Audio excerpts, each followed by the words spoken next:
నమస్తే welcome to జిల్లా dairy ముందుగా హెడ్లైన్స్ ఖమ్మం ప్రజలకు రఘురామిరెడ్డి పాదాభివందనాలు పాలేరును పర్యాటక కేంద్రంగా తీర్చిదిద్దుతానన్న ఎంపీ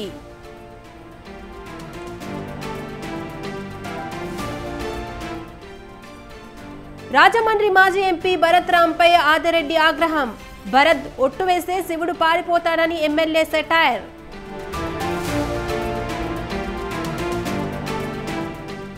తిరుపతిని కలిసికట్టుగా అభివృద్ధి చేద్దామన్న ఆరని మున్సిపల్ సిబ్బందికి సహాయం చేస్తానన్న ఎమ్మెల్యే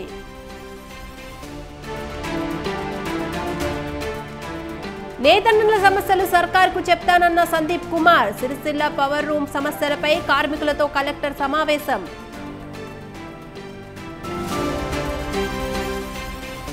చెన్నూరులో విద్యార్థుల ఆత్మహత్యపై అవగాహన ఒత్తిడి వల్ల బలవంతంగా మరణించొద్దన్న ఎస్పై శ్వేత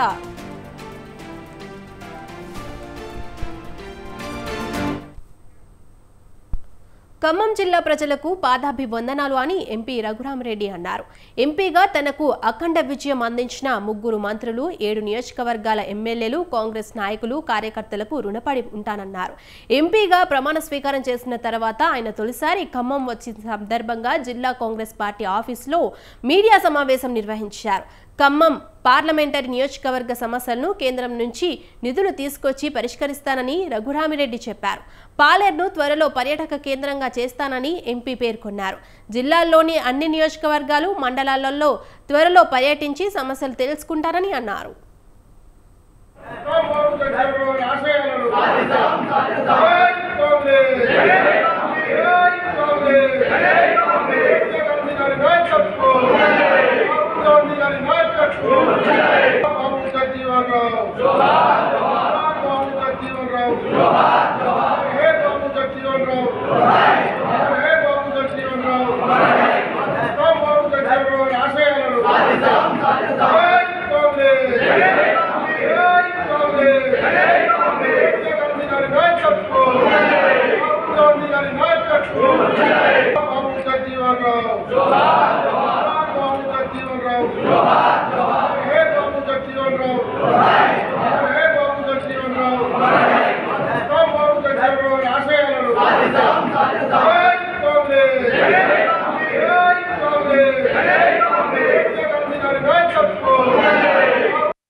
ఫోన్ ట్యాపింగ్ లో ప్రధాన సూత్రధారి ఎమ్మెల్యే సంజయ్ బంధువు అని బీజేపీ రాష్ట్ర కార్యవర్గ సభ్యురాలు భోగ శ్రావణి ఆరోపించారు.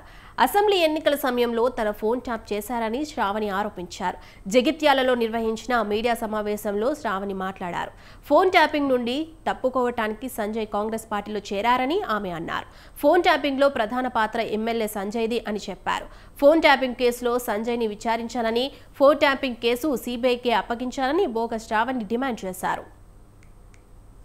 చాలా దారుణాలు జరిగాయి, అన్యాయాలు జరిగాయి. ఖచ్చితంగా మేము వెంటనే డిమాండ్ చేస్తూ ఉన్నాం. ఆ ఫోన్ ట్యాపింగ్ కేసులో ఉన్నట్టు కేసుని ఇమీడియట్గా సిబిఐకి అప్పగించాలి, సమగ్ర విచారణ జరిపించాలి. అందులో ఎమ్మెల్యే సంజయ్ కుమార్ ఖచ్చితంగా విచారణ జరగాలి. వారి మీద కూడా ప్రధాన పాత్ర వారిది ఉంటుంది. దాని నుంచి తప్పించుకోవడం కోసం కూడా ఈ రోజున ఎవరికి చెప్పకుండా వెళ్ళి కాంగ్రెస్ పార్టీలో జాయిన్ అయింది. ఫోన్ ట్యాపింగ్ ఇష్యూలో ఉన్నటువంటి ప్రధాన సూత్రధారులు, నిందితులు ఎవరైతే ఉన్నారో ఈ విషయాన్ని మునుగోడ ఎలక్షన్ టైంలో మాకెవరికి తెలియదు, వారే చెప్పడం జరిగింది. అందరికి ప్రముఖ పాత్ర ఈయనది కూడా ఉంటుంది. ఎవరైనా ముఖ్య నాయకుల్ని కలుస్తున్నారంటే నాకంటే ముందుగా వెళ్ళి అక్కడ ఆ ఇళ్లలో పోయి కూర్చొని వాళ్ళని బెదిరించడం, ఇవన్నీ కనిపించినాయి. నేను ఎదుర్కొన్నాను, స్వయాన నేను ఎదుర్కొన్నాను. మా పార్టీ పెద్ద మనుషులే నాకు ఫోన్ చేసి కొద్ది రోజులు మీరు ఫోన్కి దూరంగా ఉండండి, ఫోన్ ఎక్కువ వాడకండి అనే పరిస్థితి. వైసీపీ మాజీ ఎంపీ భరత్ రామ్ ప్రెస్ మీట్లో అసత్యాలు చెప్పారని తూర్పుగోదావరి జిల్లా రాజమండ్రి ఎమ్మెల్యే ఆదిరెడ్డి వాసు అన్నారు. దేవుడి దగ్గర ప్రమాణాలు చేయటం కాదు, ప్రజలే దేవుళ్ళని, ప్రజలే సమాధానం చెప్తారని అన్నారు. భరత్ ఒట్టు వేస్తే శివయ్య కూడా పారిపోతారని ఎద్దేవా చేశారు. భరత్ సన్నిహితుడి 6 నెలల కాల్ డేటా తీస్తే మొత్తం బండారం బయటపడుతుందన్నారు ఆయన. భరత్కు అవకాశం దొరికినప్పుడు చెప్పు చూపించారని, తనకు ఛాన్స్ వచ్చినప్పుడు హుందాగా వ్యవహరిస్తారన్నారు. ఓడిపోయిన నెల రోజుల్లోనే ప్రచార రథాన్ని కాల్చుకొని హీరో అయిపోదామనుకుంటున్నారా అని భరత్ను వాసు ప్రశ్నించారు. వైసీపీ పార్టీ ఒక 420 పార్టీ, వారు బుద్ధులు మారవు. ఇంకా ఒకరేమో ఆ పార్టీ అధినాయకుడు జగన్మోహన్ రెడ్డి ఆయన ఏమంటారు, ఈవీఎంలు పగలగొడితే తప్పేంటి అంటారు. ఇంకోళ్ళు ఏమంటారు, ఏకంగా వాళ్ళ ప్రచారాన్ని వాళ్ళే కాల్ చేసుకొని మాకు తెలియదని చెప్తారు. ఏమిటి నాటకాలు? ప్రజలు బుద్ధి చెప్పినా కూడా ఇంకే మీలో మార్పు రాదా? బాధ్యతగా మీరు వ్యవహరించలేరా? లేకపోతే ఇంకా మీరే అధికారంలో ఉన్నారని అనుకుంటా ఉన్నారా? ఇంకా మేమే అధికారంలో ఉన్నాం, మేము ఎన్ని తప్పులు చేసినా ఏవి బయటికి రావు, వ్యవస్థలన్నీ కూడా మేనేజ్ చేసుకోగలం, రాజ్యాంగాన్ని తొంగలో తొక్కుతాం, మాకు నచ్చినట్లు చేసుకుంటామని భ్రమలో ఇంకా ఉన్నట్లున్నారు. అలా భ్రమ నుంచి బయటికి రావాలి. ఉన్నది ఎన్డీఏ కూటమి అధికారంలో. తప్పు చేస్తే ఎంతటి వాడైనా సరే శిక్షింపబడతాడన్న విషయం వాళ్ళు అర్థం చేసుకోవాలి. చిత్తూరు పాత బస్టాండ్ను మార్కెట్ హబ్గా మార్చుతామని చిత్తూరు ఎమ్మెల్యే గురజాల జగన్మోహన్ తెలిపారు. జిల్లా జాయింట్ కలెక్టర్ శ్రీనివాసులు, మేయర్ అముదాతో కలిసి చిత్తూరు పాత బస్టాండ్ను ఎమ్మెల్యే పరిశీలించారు. పాత బస్టాండ్లో పండ్ల వ్యాపారులతో జగన్మోహన్ మాట్లాడారు. ఇక చిత్తూరు అభివృద్ధికి అందరూ సహకరించాలని కోరారు. పారిశుద్ధ లోపం వల్ల డయేరియా లాంటి వ్యాధులు ప్రజలకు ప్రబలుతాయని ఎమ్మెల్యే హెచ్చరించారు. రైతు బజార్ల వద్దే వ్యాపారులు పండ్లు విక్రయిస్తే ప్రజలకు ఒకే చోట కూరగాయలు, పండ్లు లభిస్తాయన్నారు. పండ్ల వ్యాపారుల కమిటీలో చర్చించుకొని జిల్లా యంత్రాంగానికి పట్టణ అభివృద్ధికి సహకరించాలని ఎమ్మెల్యే కోరారు.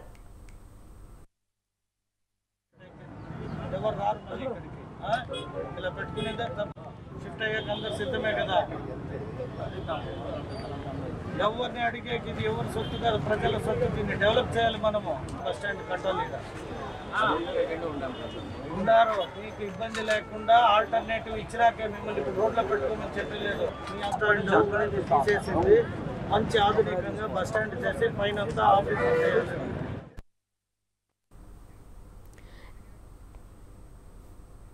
తిరుపతిని అన్ని విధాల అభివృద్ధి చేద్దామని ఎమ్మెల్యే ఆరణి శ్రీనివాసులు అన్నారు. మున్సిపల్ కార్పొరేషన్ అధికారులు, సిబ్బందికి అన్ని విధాల సహకారాలు అందిస్తామని ఆయన చెప్పారు.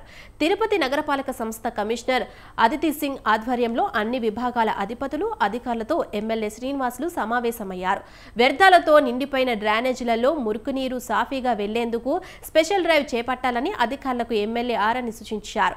రైతు బజార్, మార్కెట్లు, ఫిష్ మార్కెట్లను ఆధునీకరిస్తే బాగుపడతాయని, వాటిలో పరిశుభ్రతకు ప్రాధాన్యత ఇవ్వాలన్నారు. మురికివాడలో సమస్యలు గుర్తించి వాటిని పరిష్కారానికి ప్రాధాన్యత ఇవ్వాలని ఎమ్మెల్యే శ్రీనివాసులు కోరారు.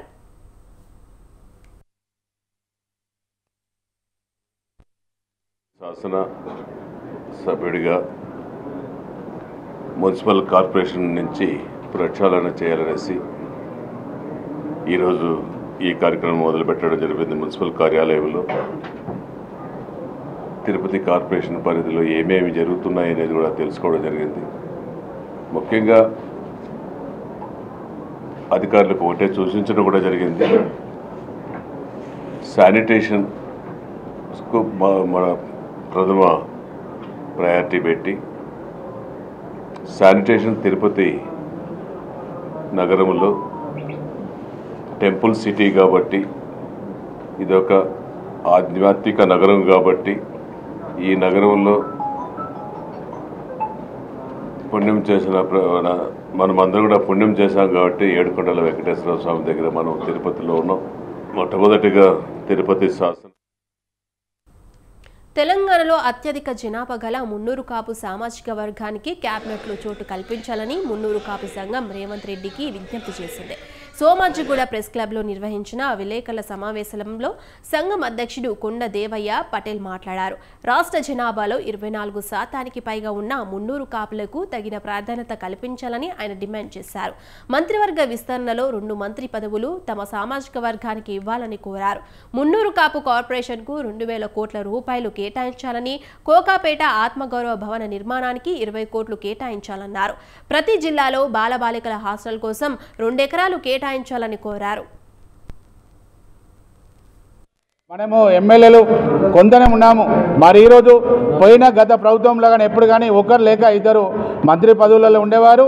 ఈరోజు తెలంగాణ రాష్ట్ర ప్రభుత్వం గౌరవ ముఖ్యమంత్రి శ్రీ యనమల రేవంత్ రెడ్డి గారికి ఇంకా వచ్చే స్థానిక ఎన్నికల్లో మరి బీసీలకు 50% రిజర్వేషన్ మనకు అమలు చేసిన తర్వాతనే స్థానిక ఎన్నికలు జరపాలని గౌరవ ముఖ్యమంత్రి గారికి రాష్ట్ర ప్రభుత్వంకు ఈరోజు మేము తెలియడం జరుగుతుంది. ఇంకా మాకేంటంటే ఈరోజు సంఖ్యాపరంగా మరి మనం జనాభా ప్రాతిపాదికన 60 లక్షల మంది 24% ఉన్నా మేము ఈరోజు రాష్ట్ర ప్రభుత్వంలో మా వాటా లేదు. మరి మాకు మంత్రి పదవులు అవకాశం ఇవ్వండి, కార్పొరేషన్లలో కూడా మాకు వాటా ఇవ్వండి, రాజ్యసభలో కూడా మాకు అవకాశం ఇవ్వాలి. అన్నింటిలో కూడా రేపు స్థానిక ఎన్నికల్లో మేము సపోర్ట్ చేయాలంటే మా డిమాండ్స్ తప్పకుండా నెరవేర్చాలని రాష్ట్ర ప్రభుత్వంకి ఈరోజు గౌరవ ముఖ్యమంత్రి గారికి మేము మా న్యాయమైన కోరికలు జరుగుతుందని తెలియజేస్తున్నాను. సిరిసిల్ల జిల్లాలోని నేతన్నల సమస్యలు ప్రభుత్వం దృష్టికి తీసుకెళ్తామని కలెక్టర్ సందీప్ కుమార్ జు తెలిపారు.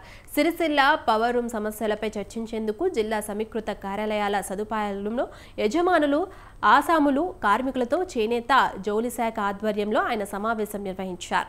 చేనేత పరిశ్రమలో సమస్యలు, కార్మికులకు ఉపాధి, భవిష్యత్తు కార్యాచరణపై కాటన్, పాలిస్టర్, సైజింగ్ కార్మిక సంఘాల నాయకుల అభిప్రాయాలను కలెక్టర్ తీసుకున్నారు. ఇక ఈ సందర్భంగా కలెక్టర్కు నేత యజమానులు, కార్మికులు పలు డిమాండ్లు చెప్పారు. నేత పరిశ్రమలో సమస్యలు పరిష్కరిస్తామని కలెక్టర్ వారికి హామీ ఇచ్చారు. పంపడం జరుగుతుంది. నాకు కూడా ఇన్స్ట్రక్షన్ ఉన్నాయి గవర్నమెంట్ నుంచి ఈ సమస్య త్వరలో పరిష్కారం చేయాలంటే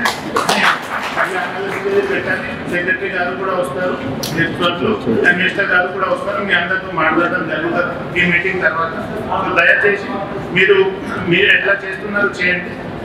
మీ అన్ని పనికి పరిష్కారం మనం చేపిద్దాం అండ్ ముందుకు పోదాం. అండ్ మీకు ఎక్కడైనా సమస్య ఉంటే, డిస్ట్రెస్ ఎవరైనా ఉంటే ఖచ్చితంగా మనం హెల్ప్ చేయడానికి ఇక్కడ ఉన్నాం. మీరు దయచేసి వాళ్ళ సమస్య మాకు ముందే చెప్పండి. సో ఇది ప్రిలిమినరీ మీటింగ్ ఉన్నాయి కాబట్టి ఇక్కడ పెడతాము. నెక్స్ట్ రివ్యూ మీటింగ్ లో ఇంకా చెప్పడం జరుగుతుంది. Thank you sir. మీరు అందరూ వచ్చారు కాబట్టి థ్యాంక్ యూ. ఆర్టీసీ బస్సులు ఆపడం లేదంటూ మహిళలు ఆందోళనకు దిగారు. జయశంకర్ భూపాలపల్లి జిల్లా గణపురం మండలం మోరంచలో మహిళలు రోడ్డు మీద ఆందోళన చేపట్టారు. సుమారు 2 గంటల పాటు మహిళలు పెద్ద ఎత్తున నిరసన చేపట్టారు. దీంతో భూపాలపల్లి పరకాల హైవే పైన వాహనాలు భారీ సంఖ్యలుగా నిలిచిపోయాయి. స్థానిక నాయకులు, పోలీసులు వచ్చి మహిళలకు హామీ ఇవ్వడంతో ఆందోళన విరమించిన అక్కడి నుంచి వెళ్లిపోయారు.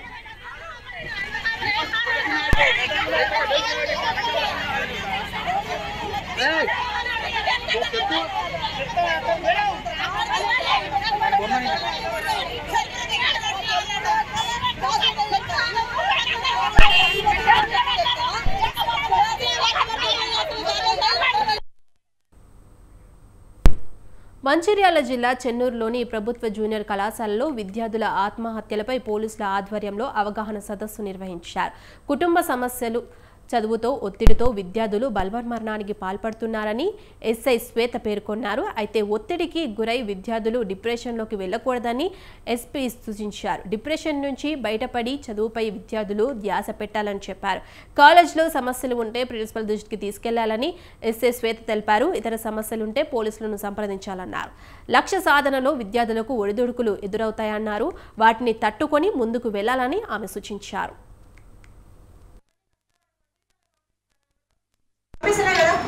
నిన్న మన దిగ్నేపల్లి గ్రామంలో ఒక సంఘటన జరిగింది. శ్రీజ అనే ఇంటర్ అమ్మాయి తనకి ఎంసెట్లో సీట్ రాలేదని చెప్పేసి ఊరేసుకొని చనిపోయింది. ఇది చాలా బాధాకరమైన విషయం. విద్యార్థులందరూ తమ మనోధైర్యాన్ని కోల్పోకుండా ఫ్యూచర్లో సక్సెస్ సాధించాలనే ఉద్దేశంతో ఇవాళ గవర్నమెంట్ జూనియర్ కాలేజ్లో నేను ఒక అవేర్నెస్ ప్రోగ్రామ్ కండక్ట్ చేయడం జరిగింది. నా ఉద్దేశం ఏంటి అంటే, మనకి ఇప్పుడు ఒక ఆపర్చునిటీ లేదు అంటే మనకి ఇంకొక ఆపర్చునిటీ ఎత్తుక్కోవాలి. అంతే తప్ప మనం ఇంతటితోనే మన లైఫ్ ఆగిపోయిందని చెప్పేసి ఎవరు సూసైడ్ అటెంప్ట్స్ చేసుకోకూడదు. మనకు ఒక సబ్జెక్ట్ మిగిలిపోతే మనకు సప్లీస్ ఉంటాయి. సప్లీస్లో మళ్ళీ ట్రై చేయాలి, గెటిన్ అవ్వాలి. మళ్ళీ ఇప్పుడు మనకి ఎంసెట్లో సీట్ రాలేదు, ఫ్రీ సీట్ రాలేదు, సరే ఇంకో కాలేజ్లో మామూలు సీటు ట్రై చేసుకోవాలి, వెళ్ళి జాయిన్ అవ్వాలి, చదువుకోవాలి. సరే ఇంకా నాకు అదే మంచి కాలేజ్లో సీట్ రావాలి అనుకుంటే మళ్ళీ లాంగ్ టర్మ్ కోచింగ్ తీసుకోవడము, వేరే ఒక ఆపర్చునిటీ తీసుకొని మనం సక్సెస్ సాధించాలి తప్ప మనకి ఇంతటితోనే లైఫ్ అయిపోయింది అని చెప్పేసి సూసైడ్ అటెంప్ట్స్ చేసుకోకూడదు. విద్యార్థులందరికీ ఫ్యూచర్ చాలా ఉంది. మీకు ఇక్కడితోనే అయిపోయిందని మీరు ఎవరు అనుకోవద్దు. నిన్న సైకిల్ దగ్గర ఎవరికైనా ఫస్ట్ టైం వెంబడి తొక్కేసాను సైకిల్ ఎవరైనా లేదు కదా, ఎన్నిసార్లు కింద పడ్డారు, ఎన్నిసార్లు దెబ్బ తగిలించుకున్నారు. సరే అదే బైక్ కానీ ఏదైనా సరే మనకి ఇమీడియట్గా వచ్చేస్తుందా? మనకి చదువు కూడా ఏమన్నా ఇమీడియట్గా వచ్చేసిందా? ఫస్ట్ నుంచి చదువుకుని మాకు ఒకరంటే ఒకరు చెప్తున్నారు కదా, మన గైడెన్స్ ఇస్తున్నారు. బాబు జగ్జీవన్ రామ్ గొప్ప సంఘ సంస్కర్త, రాజకీయవేత్త అని ప్రభుత్వ విప్ ఎమ్మెల్యే ఆది శ్రీనివాస్ అన్నారు. అణగారిన ప్రజల సమాన హక్కుల కోసం, కులరహిత సమాజం కోసం ఆయన పోరాడారని కొనియాడారు. నేటి యువత ఆయన్ను ఆదర్శంగా తీసుకుని ముందుకు పోవాలని పిలుపునిచ్చారు. బాబు జగ్జీవన్ రామ్ వర్ధంతి సందర్భంగా వేములవాడ రూరల్ మండలం చెక్కపల్లిలో ఆయన విగ్రహానికి ఎమ్మెల్యేలు పూలమాలలు వేసి నివాళులర్పించారు. వర్ధంతి సందర్భంగా ఘనంగా నివాళులర్పిస్తూ వారి ఆలోచన విధానాన్ని ముందుకు తీసుకొని పోదామని ఒక మాటని సందర్భంగా తెలియజేస్తూ మరి ఏర్పాటు చేసినటువంటి మిత్రులకు, ఈ కార్యక్రమంలో పాల్గొన్న ప్రతి ఒక్కరు కూడా నేను ఈ సందర్భంగా శుభాకాంక్షలు తెలియజేస్తూ, ప్రభుత్వం కూడా పేదల అభ్యున్నతి కోసం నిస్సహాయులకు సాయం అందించేటువంటి కార్యక్రమాలు చేయాలని చెప్పని 6 గ్యారెంటీలు అమలు చేయాలని చెప్పి ముందుకు పోతున్న క్రమంలో ఇప్పటికీ 5 గ్యారెంటీలు అమలు కాబట్టి మరో ఒక గ్యారెంటీతో పాటు రైతు రుణమాఫీ, రైతు భరోసాను కూడా ఇవ్వాలని చెప్పని ప్రభుత్వం ముందుకు పోతున్న తరుణం అందరికీ తెలుసు. ఆగస్టు 15వ తారీఖు లోపల 2 లక్షల రైతు రుణమాఫీ.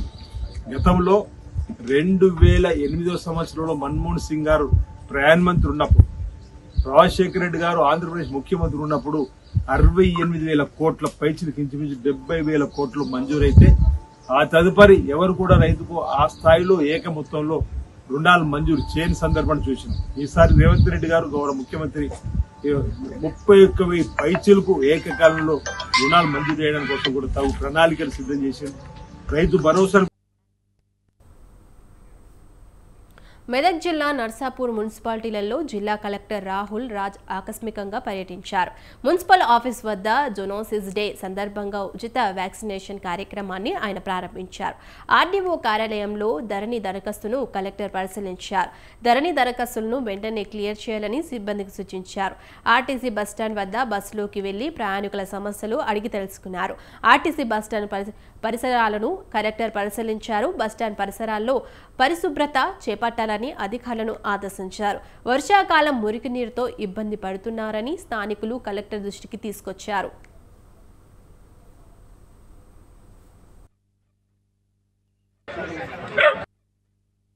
మరి ఇక్కడ కొద్దిగా డ్రైన్ ప్రాబ్లం ఉంటుందని చెప్పుకుంటే ఇంతకుముందు కూడా SDF ఆల్రెడీ శాంక్షన్ అయింది. ఎప్పుడైతే అంత ప్రాబ్లం లేకపోయినా కానీ వర్షాకాలం కొద్దిగా స్టార్ట్ అయ్యేసరికి ఆ వాటర్ అంతా కూడా కాలనీస్ వాటర్ అంతా కూడా ఇక్కడ రావడం, మళ్ళీ ఇక్కడంతా కూడా కొద్దిగా ప్రాబ్లం అయ్యే ఛాన్సెస్ ఉంది అనేసి ఒకసారి పర్యటించి చూడడం జరిగింది. సో ఆల్రెడీ దీనికి పరిష్కారం ఇంతకుముందు కూడా అందరి డిపార్ట్మెంట్స్ కూర్చోబెట్టి ఒక కన్సెన్సస్ బిల్డప్ చేయడం జరిగింది. సో దాని పరిష్కారం అయ్యే విధంగా సో ఆ కన్స్ట్రక్షన్ కూడా తొందరగా టేకప్ చేసి మరి ఇక్కడంతా కూడా ప్రాబ్లం రాకుండా వాటర్ ఇక్కడ నిల్వ ఉండకుండా ఉండే విధంగా ఏమేమి ఏర్పాటు చేయాలో మరి డిస్ట్రిక్ట్ అడ్మినిస్ట్రేషన్ తరఫున అది ఇమీడియట్గా టేకప్ చేస్తాం. సో అదేవిధంగా ఒకసారి మరి రాష్ట్ర ప్రభుత్వం ప్రతిష్టాత్మకంగా టేకప్ చేసిన ఉచిత బస్సు ప్రయాణం కూడా ఒకసారి చూడడానికి కూడా రావడం జరిగింది. సో ఆ బస్సెస్లో కూడా పబ్లిక్తో కూడా ఇంటరాక్ట్ అయితే కూడా వాళ్ళందరూ కూడా చాలా హ్యాపీగా ఉన్నారు. నర్సాపూర్ బస్ స్టాండ్ విజిట్ చేయడం జరిగింది. సో మరి ఇక్కడ కొద్దిగా డ్రైన్ ప్రాబ్లం ఉంటుందని చెప్పుకుంటే ఇంతకుముందు కూడా SDF ఆల్రెడీ శాంక్షన్ అయింది. సో ఎప్పుడైతే అంత ప్రాబ్లం లేకపోయినా కానీ వర్షాకాలం కొద్దిగా స్టార్ట్ అయ్యేసరికి సో ఆ వాటర్ అంతా కూడా కాలనీస్ వాటర్ అంతా కూడా ఇక్కడ రావడం, మళ్ళీ ఇక్కడంతా కూడా కొద్దిగా ప్రాబ్లం అయ్యే ఛాన్సెస్ ఉంది అనేసి ఒకసారి పర్యటించి చూడడం జరిగింది. సో ఆల్రెడీ జంతువులు, పక్షుల నుండి మనుషులకు 61% వ్యాధులు సంక్రమిస్తాయని శ్రీకాకుళం ఎమ్మెల్యే గొన్ను శంకర్ అన్నారు. వాటి నియంత్రణకు పటిష్ట చర్యలు చేపట్టాలని పశుసంవర్ధక శాఖ అధికారులకు శంకర్ కోరారు. శ్రీకాకుళంలో నిర్వహించిన ప్రపంచ జునోసిస్ దినోత్సవంలో ఎమ్మెల్యే శంకర్ ముఖ్య అతిథిగా పాల్గొన్నారు. జునోసిస్ వ్యాధులపై అవగాహన ఉంటే వాటి బారిన పడకుండా ముందు జాగ్రత్తలు తీసుకునే అవకాశం ఉందన్నారు. మూగజీవులకు పశు వైద్యులు సేవలు అందించాలని ఎమ్మెల్యే సూచించారు. ర్యాబిస్ వ్యాధి పట్ల అవగాహన కల్పించే గోడ పత్రికను శంకర్ ఆవిష్కరించారు. ర్యాబిస్ వ్యాధికి మందు కనిపెట్టిన సైంటిస్ట్ లూయిస్ పాస్చర్ చిత్రానికి పూలమాల వేసి నివాళి అర్పించారు.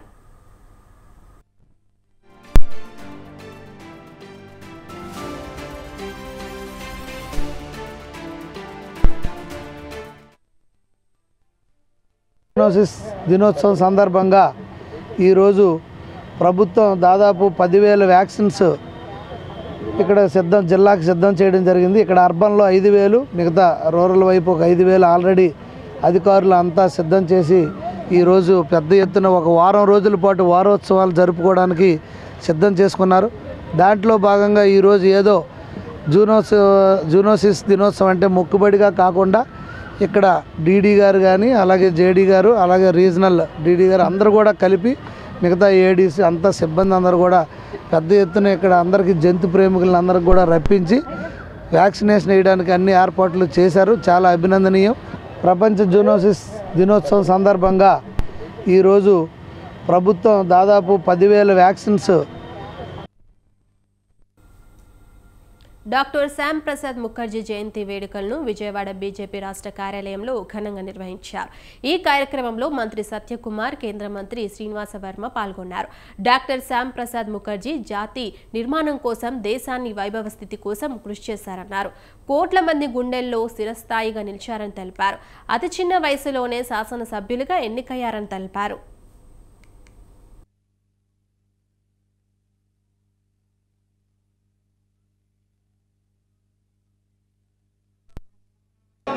కలకత్తా యూనివర్సిటీగా వైస్ ఛాన్సలర్ బాధ్యతలు నిర్వహించినటువంటి వ్యక్తి, శాసనసభ్యుడిగా, శాసనమండలి సభ్యుడిగా పనిచేసినటువంటి వ్యక్తి, నెహ్రూ గారి ప్రభుత్వంలో పరిశ్రమల శాఖ మంత్రిగా పనిచేసినటువంటి శ్రీ శ్యామ్ ప్రసాద్ ముఖర్జీ గారి యొక్క ఆయన యొక్క బలిదానం గురించి మనందరం కూడా ఈ సందర్భంగా గుర్తు తెచ్చుకోవాల్సినటువంటి నెహ్రూ ఏకాయిక ఒప్పందానికి వ్యతిరేకంగా కాశ్మీర్ ఈ దేశంలో అంతర్భాగంగా ఉండాలి, ఇద్దరు ప్రధానులు ఉండాలి, 2 జెండాలు ఉండాలి, అదేవిధంగా ఇద్దరు రాష్ట్రపతులు ఉండే విధానానికి వ్యతిరేకంగా కాశ్మీర్ పూర్తిగా భారతదేశంలో అంతర్భాగం అనేటువంటి విషయాన్ని ఆనాడు ఒక ఉద్యమ రూపంగా తీసుకెళ్లి ఈనాడు కాశ్మీర్లో ఆర్టికల్ 370 రద్దు అయిందంటే ఆవేళ ఆయన ప్రారంభించినటువంటి ఉద్యమం కారణంగా భారతీయ జనతా పార్టీ ఆధ్వర్యంలో నరేంద్ర మోడీ గారి నాయకత్వంలో ఆర్టికల్ 370 చిత్తూరు జిల్లా కుప్పంలో తన ఇంటికి వెళ్లే రోడ్డును ఆక్రమించారంటూ ఎన్టీఆర్ విగ్రహం వద్ద ఓ మహిళ నిరసన తెలిపారు. కుప్పం కొత్తపేటకు చెందిన సోమశేఖర భార్య హిమబిందు ఇలా నిరసన చేపట్టారు. తమ ఇంటికి వెళ్లే దారిని కుమార్ ఆక్రమించుకున్నారని ఆమె తెలిపారు.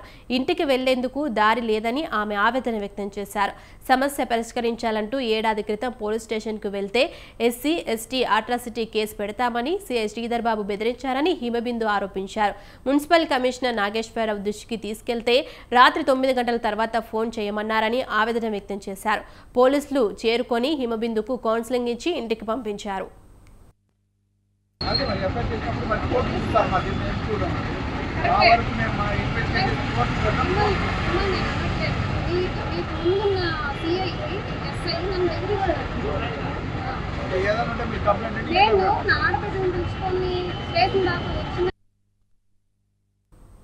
సామాన్యులకు అందని ద్రాక్షలాగా విద్య మారిందని, నాణ్యమైన విద్య పేరిట ప్రైవేట్ పాఠశాలలు విచ్చలవిడిగా దందా చేస్తున్నాయనే విమర్శలు వినిపిస్తున్నాయి.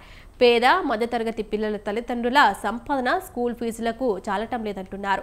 ఫీజులు, బట్టలు, బూట్లు, టై, బెల్ట్, పాఠ్య పుస్తకాలు, నోట్బుక్లు ఎక్కువ ధరకు అమ్ముతున్నారని తల్లిదండ్రులు వాపోతున్నారు. స్కూళ్లలో మౌలిక వసతులు లేకపోయినా ఫీజులు ఇష్టానుసారంగా వసూలు చేస్తున్నా పట్టించుకునే వారే లేరని అనకాపల్లి జిల్లా చోడవరం నియోజకవర్గ ప్రజలు ఆవేదన వ్యక్తం చేశారు. ప్రభుత్వమే ఫీజు విధానం తేవాలని, అధిక ఫీజు దందాలను అరికట్టాలని వారు కోరారు. ప్రైవేట్ స్కూల్స్ నుంచి విద్యార్థులు ప్రైవేట్ స్కూల్కి అదేవిధంగా ఇంటికి ప్రయాణం అనేది చేస్తున్నారు. అయితే ఈ ప్రయాణంలో ఏంటంటే వీళ్ళందరూ కూడా ఆటోలోని ప్రయాణం అనేది రోజు స్కూల్కి వెళ్ళడం జరుగుతుంది. అయితే అక్కడ పిల్లల్ని ఒక ఆటోకి ఒక 8 మంది అలాగా కూర్చోబెట్టడం అనేది పద్ధతిగా ఉంటుంది. అంతేగాని అంతకంటే ఎక్కువ మంది పిల్లల్ని ఒకే ఆటోలో అలా ఎక్కువ మందిని కూర్చోబెట్టడం వల్ల ఆ ప్లేసు తగినంత ప్లేసు లేకపోయినప్పటికీ అలా కూర్చోబెట్టడం వల్ల పిల్లలు ఈ గతకల రోడ్లలో పడిపోయే అవకాశం కూడా ఉంది. ప్రాణం కంటే ఏది ముఖ్యం కాదని నా యొక్క ఉద్దేశం. ప్రైవేట్ స్కూల్స్ నుంచి ఎన్ని చట్టాలు ఉన్నా ఎప్పటికప్పుడు పోలీసులు అట్రాసిటీ కేసులు నమోదు చేస్తున్నా దళితులపై దాడులు కొనసాగుతూనే ఉన్నాయి. ఉమ్మడి పాలమూరు జిల్లాలో చెంచులపై దాడులు ఇంకా కొనసాగుతూనే ఉన్నాయి. అత్యంత పేదరికం, నిరక్షరాస్యత చెంచు జాతికి శాపంగా మారింది.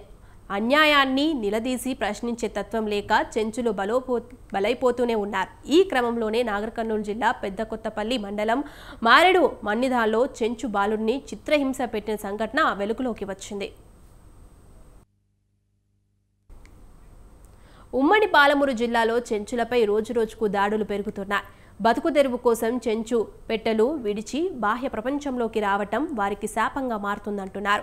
ఇటీవల మూలచింతపల్లిలో చెంచులు ఈశ్వరమ్మపై పాశవిక దాడి జరిగిన ఘటన మర్చిపోకముందే చెంచు బాలుడిపై దాడి ఘటన జరిగింది.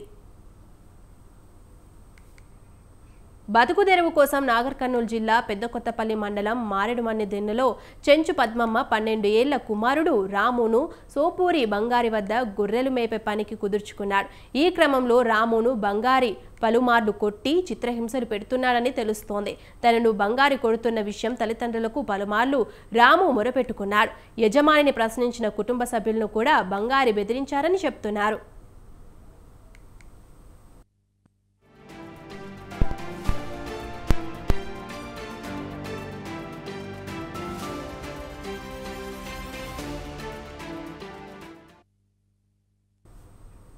ఈ క్రమంలో మరోసారి యజమాని సోపూరు బంగారి దాడి చేసి చిత్రహింసలు పెట్టడంతో చెంచు బాలుడు రాము తీవ్ర అస్వస్థతకు గురయ్యాడు.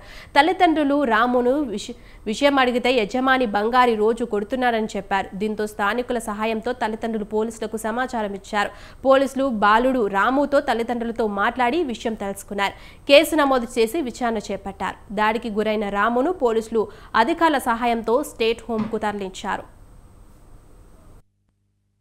అట్లా పోతే ఉరికిన నమ్మోడు తాగుతాడు పండిందని చెప్పి వాళ్ళతో బదనాం వేస్తారు, దుర్మానం నాకే వేస్తారని చెప్పి పోయి మళ్ళీ తిరిగి వస్తే కూడా మేకలు గుంజుకున్నారు. వాళ్ళే జీతం చేయలేదని మేము తీసుకున్న మేకలు వాళ్ళే గుంజుకున్నారు. మళ్ళీ 20,000 మేము వేసారు. ఈయన బంగారా ఆయన కానీ జీతం పెట్టింది నమ్మోడు, పిల్లగాని పెట్టింది నమ్మోడు.